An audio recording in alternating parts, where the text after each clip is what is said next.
नमस्कार दोस्तों, आज की कक्षा में हम टेबल से रिलेटेड जो प्रश्न है उसको डिस्कस करेंगे। और सबसे पहले जो ट्रिग्नोमेट्री जो टेबल है वो कैसे बनाते हैं, उसके सारे जो मान है वो कैसे निकालते हैं, उसके बारे में थोड़ा समझेंगे। और यदि आप टेबल सही ढंग से समझ लेते हो तो आगे जो प्रश्न आते हैं वो इजीली आपके हल हो जाएंगे। और इससे पिछले वाले वीडियो में हमने रेशियो से रिलेटेड कुछ क्वेश्चन हल किए थे और उससे रिलेटेड कुछ और क्वेश्चंस मैं आपको और भेजूंगा, तो उसको भी आप एक बार ट्राई करना। तो आज इस कक्षा में हम टेबल से रिलेटेड अच्छे से प्रश्न है उसको डिस्कस करेंगे। सबसे पहले हम ट्रिग्नोमेट्री जो टेबल है उसकी अपन बात करते हैं। देखिए, ट्रिग्नोमेट्री जो टेबल है इसके जो मान है वो किस तरह से इसको निकालते हैं। देखिए, बहुत आसान है। और आपको बता दूं जो आपके जो सिलेबस में है उसके अंदर मुख्य रूप से आपको 0 डिग्री, 30 डिग्री, 45 डिग्री, 60 डिग्री और 90 डिग्री यही वैल्यू आपसे पूछेंगे। इसके इर्द गिर्द वाली जैसे 120 डिग्री है, 150 है, वो वैल्यू आपसे नहीं पूछेंगे। ठीक है, तो आपको मोटा मोटा 30, 45, 60, 90 इनका आपको थोड़ा सा ध्यान रखना। देखिए, थीटा की बात करें तो sine theta, cos theta, tan theta, मैंने आपको कल बताया था। साइन का उल्टा आपका कोसेक, कोस का उल्टा आपका सेक और टेन का उल्टा कोट। बहुत आसान है, बहुत इजीली अपन इस पूरी टेबल को बना लेंगे, किसी प्रकार की कोई दिक्कत नहीं आएगी। देखिए, सबसे पहले आपको साइन वाले मान निकालना सीखना। देखिए, अब साइन वाला मान निकालने सीखने के लिए आपको क्या करना है, 0/4 का अंडर रूट, 1/4 का अंडर रूट, 2/4 का अंडर रूट, 2/4 का अंडर रूट और 3/4 का अंडर रूट और 4/4 का अंडर रूट। ये आपको थोड़ा सा ध्यान रखना। आपको सीक्वेंसली संख्या है, इसमें कोई ज्यादा दिक्कत आपको होनी भी नहीं चाहिए। ठीक है, आपको सीक्वेंसली संख्या देखो, 0/4, 1/4, 2/4, 3/4, 4/4। अब देखिए, 0 में 4 का भाग 0 और 0 अंडर रूट 0 ही होगा। 1/4 का आप वर्गमूल निकालोगे, 1 का 1 होगा, 4 का 2 हो जाएगा। तो पहला वैल्यू आपका निकल के आएगा। यहाँ पे आपका कितना हो जाएगा, 1/2। और 2/4, 2 से इसको काट दो, कितनी बार कटेगा, 1/2 बार। और 1/2 का वर्गमूल निकालेंगे तो 1/√2 आ जाएगा। और अंडर रूट 3/4 इसके ऊपर निकालते हैं, 3/4 का अंडर रूट, तो ये आपका आ जाएगा 3 का अंडर रूट निकलेगा नहीं, तो अंडर रूट 3 और 4 का कितना हो जाएगा आपका 2। और 4/4 की वैल्यू 1 होती है और 1 का जो अपन अंडर रूट निकालेंगे तो कितना आएगा 1। तो आपने साइन थीटा के सारे मान आपने इजीली ऐसे निकाल ली, कोई ज्यादा दिक्कत नहीं। अब देखिए, कोस का मान निकालना है तो इजीली आप निकाल सकते हैं। इस 1 को आप यहाँ लियो और 0 को लास्ट में ले जाओ, और अंडर रूट 3/2 को यहाँ लियो, 1/2 को यहाँ लियो और इसको एज इट इज लिख दो आप। तो मतलब है साइन 45 और कोस 45 की वैल्यू होती है सेम होती है। ठीक है, यानी साइन 90 का मान कोस 0 का हो जाएगा, और ये आपका जो साइन 0 है वो आपका 90 का बन जाएगा कोस में। ठीक है, और फिर ये दोनों आपके एक्सचेंज हो जाएंगे और ये आपका एज इट इज आ जाएगा। ठीक है, और फिर अपन को टेन का निकालना। अब देखिए, टेन बराबर मैंने एक फॉर्मूला बताया था आपको, साइन थीटा बटे कॉस थीटा, ये आपको मैंने फॉर्मूला बताया था। अब देखिए, आपको क्या करना है, टेन का निकालना है तो साइन में कोस का भाग लगा दो। तो 0 में 1 का भाग लगाऊंगी नहीं, आपका टेन 0 कितना आ जाएगा, 0। और आपको मान निकालना है टेन 30 का, तो आप क्या करोगे, साइन 30 में कॉस 30 का भाग लगाओगे। तो देखिए, 2 से 2 कैंसिल हो जाएगा, इसका भाग कितनी बार जाएगा, 1/√, 3 बार। और टेन 45 का निकालना है 1/√2 और 1/√2, ये दोनों आपके वैल्यू सेम है, कट जाएगी, वैल्यू कितनी आएगी, 1। और टेन 60 का निकालना, तो साइन 60 के अंदर कोस 60 का भाग लगाओगे तो 2 से 2 कैंसिल हो जाएगा, वैल्यू कितनी आएगी, √3। और फिर आपको 1 के अंदर 0 का जो भाग लगाओगे तो गणित में इसको बोलते हैं इन्फिनिटी, अपरिभाषित। यानी 0 का भाग, यानी कहने का मतलब है किसी भी भिन्न के आपका हर के अंदर 0 नहीं होना चाहिए। इसको अपन क्या बोलते हैं, डिफाइन नहीं है, ये गणित के अंदर क्या बोलते हैं, इसको अपरिभाषित बोलते हैं। ठीक है, तो इस तरह से आपके साइन कोस टेन, आपको केवल ये 3 मान याद रखना है, बाकी आपको याद रखने की जरूरत नहीं है। टेबल जब भी बनाओ तो केवल मैं कह रहा हूँ साइन और कोस का बना लो, टेन आपके ऑटोमेटिक निकल जाएगा, चूंकि आप वैल्यू जानते हो, टेन बराबर साइन थीटा बटे कोस थीटा। ठीक है, और बाकी कोसेक किसका उल्टा है, आपका साइन का, और 0 का उल्टा करोगे तो क्या बन जाएगा, आपका इन्फिनिटी बन जाएगा। और फिर आपको कोसेक 30 का निकालना, इसका उल्टा करो तो क्या हो जाएगा, आपका 2 हो जाएगा। 45 का निकालना, इसका कितना हो जाएगा, √2 हो जाएगा। इसको उल्टा करो तो 2 ऊपर, √3 नीचे। 1 का आपका उल्टा 1 ही होता है, चूंकि 1/1 लिखते हैं ना इसको, 1/1, और इसका आपका 1 ही होगा। ठीक है, फिर आपको सेक का निकालना, तो सेक किसका उल्टा, कोस का, और कोस की वैल्यू निकालो, 1 का उल्टा आपका 1 ही होगा। और ये आपका बन जाएगा 2/√3, ये बन जाएगा √2, और ये आपका बन जाएगा 2।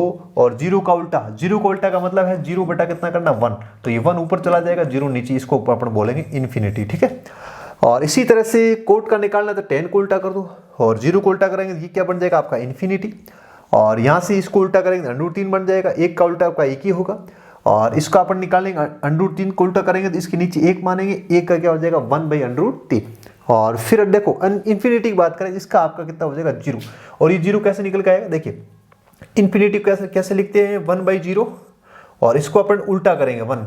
ठीक है, तो ये संख्या आपके पलट के चली जाएगी ऊपर, और फिर आपका 0 ऊपर चला जाएगा और 1 नीचे रहेगा। तो फिर फाइनली आप जीरो वन के अंदर, वन का भाग जीरो में लगाओगे तो क्या आएगा आपका जीरो आएगा, ठीक है। तो इसको भी अपन निकाल सकते हैं, कोई ज़्यादा दिक्कत नहीं। तो मुख्य रूप से आपको साइन कॉस टेन ये 3 मान याद रखने, बाकी आप इसको क्या कर सकते हो, एडजस्ट कर सकते हो, आप जानते हो, ठीक है, अलग अलग। तो टेबल बहुत आसान है, बच्चे भी याद रखते हैं, बोर्ड के अंदर आप भी मतलब इजीली एक प्रश्न ऐसा आएगा 100% आएगा आपके टेबल के आधारित या टेबल पर आधारित प्रश्न पूछा जाएगा।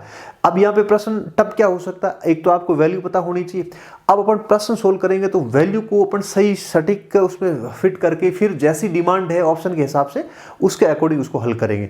आपको ध्यान रखना है, आपको थोड़ा सा हल करना आना चाहिए। यहाँ पे आपके चूंकि वर्गमूल वाली काफ़ी वैल्यू है तो गणित के अंदर यहाँ पे आपको थोड़ा सा दिक्कत आ सकती है, क्योंकि देखिए वर्गमूल वाली संख्या आपके हर के अंदर नहीं होनी चाहिए, उसको फिर आपको सॉल्व करके परिमेयकरण करके उसको हल करना पड़ेगा। तो थोड़ा सा आपको यहाँ पे कैलकुलेशन का बहुत अच्छे से ध्यान रखना, क्योंकि प्रश्न आपका जहाँ कहीं फंसेगा तो कैलकुलेशन फंसेगा। जैसी डिमांड है, जैसा ऑप्शन है, उसके अकॉर्डिंग आपको प्रश्न को हल करना है।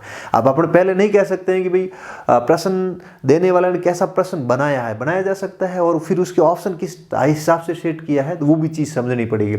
तो सबसे पहले आपको फर्स्ट ऑफ ऑल आपको ये टेबल अच्छे से याद होनी चाहिए। याद तो क्या करना, बहुत आसान है, साइन और कोस की वैल्यू निकाल ले। मैं तो कह रहा हूँ साइन की आपको याद हो जाए, कोई दिक्कत नहीं है। एक को यहाँ लियो, जीरो को लास्ट में कर दो, इन दोनों का आपस में एक्सेस कर दो और ये आपका वैसे का वैसे लिख दो, ठीक है। तो जैसे ही आपके साइन कोस आ जाएंगे तो आपके सारे निकल जाएंगे, 10 निकल जाएगा, फिर आपके तीनों थीटा आ जाएंगे और फिर इसका आपका उल्टा उल्टा करके निकाल लो सब, ठीक है। तो टेबल बहुत आसान है, बहुत ईजी है, किसी प्रकार की दिक्कत नहीं होनी चाहिए। सारी वैल्यू आप प्रैक्टिस करोगे तो मुक्त जमान आपको वैल्यू भी याद हो, टेबल बनाने की जरूरत भी नहीं पड़ेगी मेरे हिसाब से, ठीक है। चलिए अब एक एक करके अपने प्रश्नों को हल करते हैं। देखिए आज का पहला प्रश्न है, इसको अपन देखते हैं। देखिए पहले प्रश्न की बात करें, इसमें देखिए क्या दे रखा आपको, साइन 60 और कोस 30 प्लस साइन 30 कोस 60, कुछ भी नहीं है। आपको सबसे पहले वैल्यू फिट करनी है। देखिए सबसे पहले अपन बात करें साइन 60 की, तो साइन 60 की वैल्यू कितनी होती है आपकी, √3/2। अब बीच में कुछ नहीं दे रखा तो इसको अपन गुणा मान के चलेंगे। ध्यान रखना ये चीज है, इसको डॉट के फॉर्मेट में लिखा जा सकता है। ट्रिग्नोमेट्री में जहां कहीं डॉट आए समझ लेना क्या है, आपकी मल्टीप्लाई है, गुणा है, ठीक है। और कोस 30, अब एक चीज ध्यान रखना, जो साइन 60 का है वो मान किसका बन जाएगा, कोस 30 का। तो ये भी मान कितना होगा आपका, √3/2 प्लस, अब साइन 30 का मान कितना होता है आपका, 1/2, और जो साइन 30 का मान है वो किसका बन जाएगा, कोस में कोस 60 का बन जाएगा। तो ये भी कितना होगा आपका, 1/2। बहुत इजीली सोल्व कर सकते हैं। √3 को √3 से गुणा करो तो क्या हो जाएगा, 3, और 2 का 2 से करोगे तो कितना होगा, 4, और ये 1 का 1 हो जाएगा, 2 का 2 से 4। इसका अपने एलसीएम लेंगे तो एलसीएम 4 आएगा, और ऊपर आपका 3 + 1, और ये कितना बन जाएगा 4, और 4 में आपका 4 का भाग लगाओगे तो वैल्यू कितनी आएगी, 1। तो आप इजीली इसको हल कर सकते हो, केवल मान ही फिट करने हैं, ज़्यादा इसमें टफ प्रश्न नहीं बनेंगे, बहुत इजी प्रश्न आएंगे। बस थोड़ी सी कैलकुलेशन आपको अच्छे से आनी चाहिए, और मैं आपको कुछ क्वेश्चन प्रैक्टिस के लिए दूंगा जिसमें थोड़ी सी आपको कैलकुलेशन अच्छे से सीखने को मिलेगी। तो वहाँ पे आप थोड़ा सा मान कैसे सोल्व, कुछ प्रश्न मैं लेकर आया हूँ उसको भी सोल्व करेंगे। अब जैसे देखिए ये प्रश्न है, अब इस प्रश्न में कोस 45, अब कोस 45 की वैल्यू कितनी होगी आपकी, 1/√2। अब इसमें देखिए सेक 30, अब आपको एक चीज ध्यान रखना, सेक 30 का मान, सबसे पहले आपको सेक 30 का मान के लिए क्या करना पड़ेगा, कोस में जाना पड़ेगा, कोस 30 का मान, और जो कोस 30 का मान होगा वो साइन 60 का होगा। क्योंकि देखिए मैंने आपको बताया अदला बदली करनी है, तो साइन 60 का मान कितना है आपका, √3/2, √3/2 साइन 60 का, इसका मतलब कोस 30 का भी मान कितना होगा, √3/2। अब √3/2 को उल्टा करेंगे तो क्या बन जाएगा, 2/√3, ठीक है, प्लस। अब बात करते हैं कोसेक 30। अब आपको पता है साइन 30 का मान, चूंकि कोसेक इसका उल्टा साइन का, और साइन 30 का मान आपका होता है 1/2, और आपको कोसेक 30 का निकालना तो 1/2 का अपन उल्टा करेंगे तो कितना होगा आपका 2। इसके नीचे आप 1 मान लो, कोई दिक्कत नहीं। अब देखिए इस प्रश्न को सोल्व करना है, आपको पता है ऊपर आपके एक भिन्न बन रही है, कोई ज्यादा दिक्कत नहीं। सबसे पहले अपन क्या करते हैं, इन दोनों भिन्नों को जोड़ेंगे। अब इसको जोड़ने के लिए अपन क्या लेंगे, एलसीएम लेंगे। ऊपर वाली संख्या वैसे की वैसी 1/√2, मैं आपको इजीली तरीके से बता रहा हूं, जैसे बोर्ड में बच्चे करते हैं इसी टाइप से। इनका एलसीएम कितना आएगा, दोनों संख्याओं का एलसीएम लेंगे। और एलसीएम के लिए आपको एक चीज ध्यान रखना है, आपको कई बार दो चीजें हैं, दो जो भी संख्या है वो आपको अननोन नजर आए, बिल्कुल एक दूसरे से बिल्कुल, एक अंडर रूट वाली है एक बिना अंडर रूट वाली, तो आप दोनों संख्या को ले लीजिए। आपको पता है √3 और 1 का कितना बन जाएगा आपका √3। अब देखिए √3 में √3 का भाग एक बार जाएगा, 1 को 2 से गुणा करोगे कितना होगा 2, प्लस 1 का भाग इसमें कितनी बार जाएगा √3 बार, √3 को इसको 2 से गुणा करोगे क्या बन जाएगा 2√3। अब देखिए अब आपको पता है दो संख्याएं आपको बराबर का आपका साइन यहाँ लगेगा जैसे, है ना, तो ऊपर भी भिन्न है नीचे भी भिन्न है। अब इस संख्या में नीचे वाली संख्या जब ऊपर जाएगी यानी भाग के रूप में, तो ये संख्या उल्टी हो जाएगी। कैसे हो जाएगी, देखिए इसको थोड़ा सा ध्यान से देखना। ये आपका 1/√2 और ये संख्या जब गुणा में आएगी तो उल्टी हो जाएगी, √3 चला जाएगा आपका ऊपर और ये संख्या कहाँ आ जाएगी आपके नीचे। अब इसको मैं क्या लिख सकता हूँ, 2√3 + 2 लिख सकता हूँ। बड़ी संख्या को पहले लिख दिया, छोटी संख्या को बाद में लिख दिया, ठीक है। अब इन दोनों का गुणा कर लो, इसका गुणा कितना होगा आपका √3 और इसका गुणा कर लिए तो ये बन जाएगा आपका √2 और ये 2√3 + 2, दोनों का गुणा हो गया। अब इसमें कुछ संख्या कॉमन आ रही है, क्या कॉमन आ रहा है, 2 कॉमन आ रहा है, तो 2 को बाहर ले लो, तो ये आपका √3, यहाँ से मैं 2 खींच के बाहर लेगा तो ये 2 बाहर आ जाएगा, तो 2 का इस √2 से गुणा हो जाएगा तो 2 हो जाएगा और अंदर क्या रहेगा यहाँ √3 और प्लस कितना रह जाएगा आपका 1। अब देखिए ये आपका फाइनली उत्तर हो सकता है ऑप्शन में, कई बार ये चीज़ मिल सकती है। अब इस आपको पता है एग्जामिनर थोड़ा सा उसको पता है कि भाई हर के अंदर जो आपके वर्गमूल वाली संख्या आती है इसको अपन गणित में परिमेयकरण करके हल करते हैं। अब एग्जामिनर मान लो थोड़ा सा इंटेलिजेंट हुआ तो इन चीज़ को चेंज करेगा, तो आपको ऑप्शन में ये नज़र नहीं आएगा, इससे आगे कोई और नज़र आएगा, तो इसको आगे सोल्व कैसे करेंगे ये चीज़ मैं आपको सिखाऊंगा। मेन चीज़ ये कैलकुलेशन इंपॉर्टेंट है, बाकी वैल्यू सब रखेंगे कोई दिक्कत नहीं, इसको सोल्व करना आना चाहिए। अब इसको हल करने के लिए मुझे क्या करना, नीचे से एक तो वर्गमूल 2 को उड़ाना है, एक आपका √3 + 1 को उड़ाना है, तो इसको उड़ाने के लिए इसको बोलते हैं परिमेयकरण। अब परिमेयकरण कैसे करेंगे, बहुत आसान है, कुछ नहीं करना आपको, सबसे पहले हर देखना है ना। अब हर में क्या दे रखा है, अंश में तो कुछ नहीं देख रहा आपको, वर्गमूल में हर के अंदर वर्गमूल नहीं होना चाहिए, आपको 2 के तो सेड़ा-सेड़ी करनी नहीं है। अब आपको √2 को हटाना है, किसको हटाना, एक तो √2 को हटाना है, एक आपको √3 + 1 को हटाना। अब इसको हटाने के लिए मैं क्या करूंगा, मैंने क्या किया, वर्गमूल 2 को ऊपर नीचे गुणा कर दिया। एक तो मैंने क्या किया, वर्गमूल 2 को ऊपर नीचे गुणा। आपको पता सेम संख्या को जब भी अपन p/q के रूप में गुणा करते हैं ना, सेम संख्या को, तो कोई फर्क नहीं पड़ेगा, वर्गमूल 2 बटा वर्गमूल 2 वैल्यू कितनी आएगी 1, और 1 को किसी भी संख्या से गुणा करोगे तो कोई चेंजेबल नहीं आएगा ना। अब ये 2 तो आपका हट जाएगा और फिर इसके साथ में आपको पता यहाँ √3 + 1 है, तो गुणा किससे कर दूं मैं, √3 - 1 का ऊपर नीचे गुणा कर दूं मैं, क्या हो जाएगा √3 - 1। जब भी आपको पता है प्लस और माइनस के रूप में कोई संख्या होती है तो परिमेयकरण जब भी करते हैं, नीचे प्लस है तो माइनस वाली संख्या से आप ऊपर नीचे गुणा कर दो, क्योंकि वहां पे क्या होगा आपके a + b a - b वाली जो आपकी इक्वेशन लग जाएगी, सर्वसमीकरण लग जाएगी, उससे क्या होगा a² - b² होकर के ये आपका वर्गमूल हट जाएगा, ठीक है। अब देखिए, अब मैं इसका इससे गुणा करूंगा तो क्या बन जाएगा, वर्गमूल के अंदर 6 बन जाएगा, ठीक है, और साथ में क्या आपका √3 - 1 बट्टा, अब यहां से ध्यान से देखना, अब वर्गमूल 2 का वर्गमूल 2 से गुणा होगा 2 और 2 का 2 से गुणा होगा आपका 4। अब यहाँ पे देखिए a + b a - b, आपने ऐसी छोटी क्लासों में पढ़ी होगी, सरसमी बीजगणित में हम पढ़ते हैं अलजेब्रा के अंदर a + b a - b, तो a + b a - b finally इसका रिजल्ट क्या होता है आपका a² - b²। ये इस रूप में दे रखा है, आप इस रूप में लिख सकते हो, तो a² का मतलब क्या हो जाएगा √3 का स्क्वायर -b², b का मान 1 का स्क्वायर क्या होगा, देखिए ये ऊपर आपका कितना √6 और ये आपका हो जाएगा √3 - 1 और बटे कितना होगा, ये आपका 4 और ये √3 का स्क्वायर 3 होगा, 3 में से 1 घटेगा कितना रहेगा आपका 2 और इसे गुणा करो क्या बन जाएगा √6 और ये आपका √3 - 1 बटा कितना हो जाएगा 8।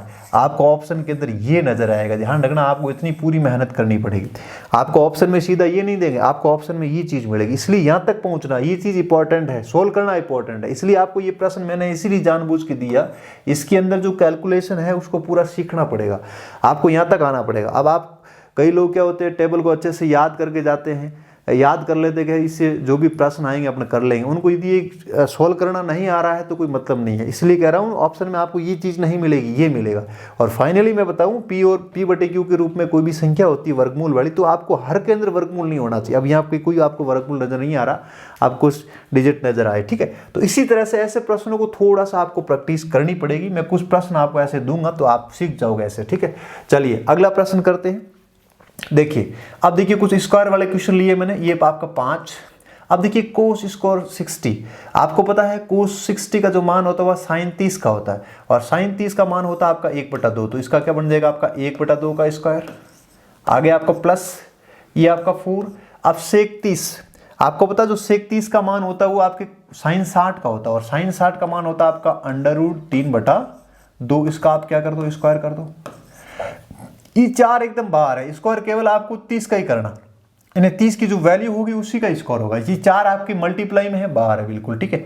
माइनस tan 45 का मान आपका 1 होता है, 1 का कर दो आप इसका यार, ठीक है। और बट्टे आपको पता साइन स्क्वायर 30 का मान कितना होगा, साइन 30 का मान आपका कितना होगा 1/2 और इसका क्या बन जाएगा आपका, और बट्टे में कितना है आपका 1/4 और आपके 3/4।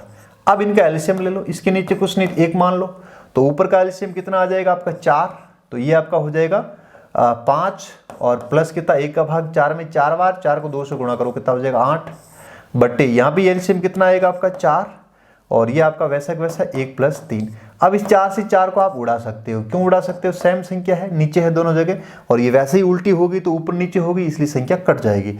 और ये 5 और 8 कितने हो गए आपके 13 और बट्टे कितना हो गया 4, तो 13/4 आपका क्या आ जाएगा फाइनली आंसर आ जाएगा। तो बहुत आसान है, चीज़ों को आप थोड़ा सही वैल्यू रखोगे और निकालोगे इजीली आपका प्रश्न हल हो जाएगा, ठीक है। तो इस तरह से आपको मैंने कुछ क्वेश्चंस करवाए हैं और कुछ क्वेश्चंस आपको मैं प्रैक्टिस के लिए दूंगा। आप देखो यहाँ पे मैं भले कितने प्रश्न करवा दूं, जब तक आप ऐसे प्रश्नों से लड़ोगे नहीं तब तक आपसे ऐसे प्रश्न हल होने नहीं। ये चीज़ आप तभी सीख पाओगे जब आप खुद प्रैक्टिस करोगे। तो मैं इस क्लास के बाद में आपको कुछ क्वेश्चन शेयर करूंगा, उसको आप जरूर प्रैक्टिस करना, कोई दिक्कत आए मुझे जरूर पढ़ाना। और अगली क्लास में हम इससे रिलेटेड और कुछ प्रश्नों की बात करेंगे, और जैसे ही आपकी ट्रिग्नोमेट्री तीनों चारों टाइप के प्रश्न हो जाएंगे फिर अपन मिक्स के अंदर कुछ और प्रश्नों को इजीली अपन हल करने का प्रयास करेंगे। बहुत आसान चैप्टर है, और आप यदि तरीका सीख जाते हो और बार बार यदि प्रैक्टिस करते हो, ज़्यादा से ज़्यादा प्रैक्टिस करते हो, तो आपको टेबल से रिलेटेड जो प्रश्न होते हैं बहुत आसान होते हैं, इसीलिए आप इसको हल कर पाओगे। Thank you so much.